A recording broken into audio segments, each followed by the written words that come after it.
right, let us start with a little review before you start taking your notes. So what is a force? Force is the ability to cause a change in an object's state of motion. Motion is, so you're going to choose, what is motion? Is motion when an object is moving? When an object has balanced forces acting upon it? Or is motion an object's change in position over time? Ding, ding, ding. Choice 3. Motion is an object's change in position over time. Some examples, or what are some examples of reference frames or reference points? If we look at the picture, we have a car, we have a person, and we have a tree. Which would be the reference frame or reference point? The tree. Definitely the tree. How do we know from this picture to this picture, how do we know that the car is in motion? Well, when we first observe the tree and the person in the car is to the right. Say we turn our head and we look back, now the person in the car is to the left. We know that the car is in motion based on its position to the tree, the immovable object. These are some examples of immovable objects we have around in Issaquah. All right, so what is the numerical value of force and motion called? What do we call that? That's called magnitude. What is a measure of the total distance over the total time something takes to travel? That's called average speed. So let's review our units for the following. Let's start with force. What is the unit for force? Newtons. Should be Newton. Distance is the meter. Reference frame, there's no unit for that. Average speed is meters per second. Mass is the gram. Weight, Newton. Time, seconds. Speed, meters per second.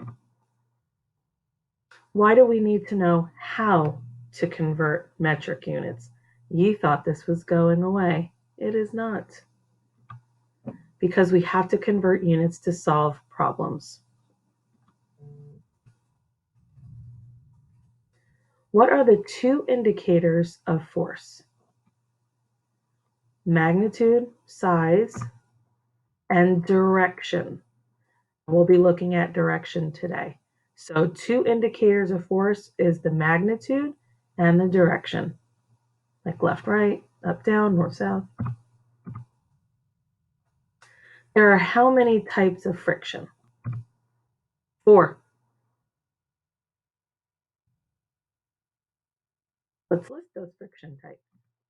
We've got sliding, static, rolling, and fluid. The amount of friction depends on roughness of the surface, the force applied, and surface area. We think about investigation 2.3 with our wooden block over different surfaces.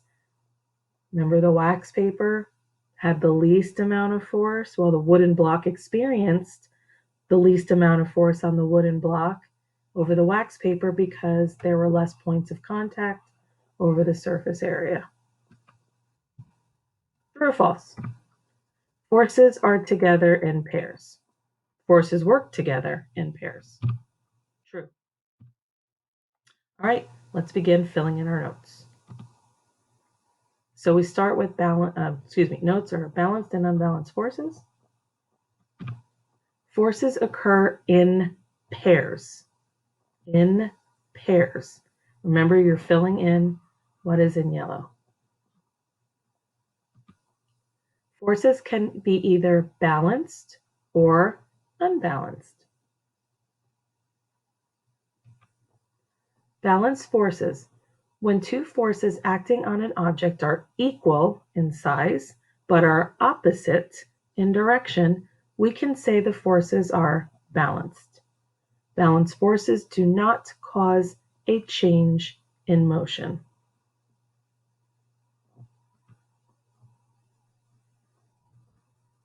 Unbalanced forces.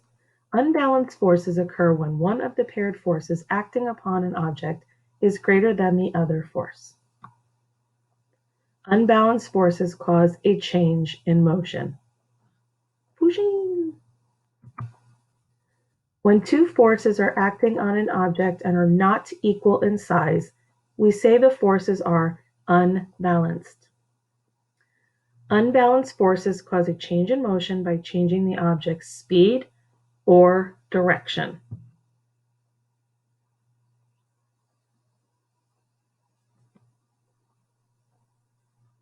Net force. Net force is the total force acting on an object. The net force determines the object's motion. Muy importante.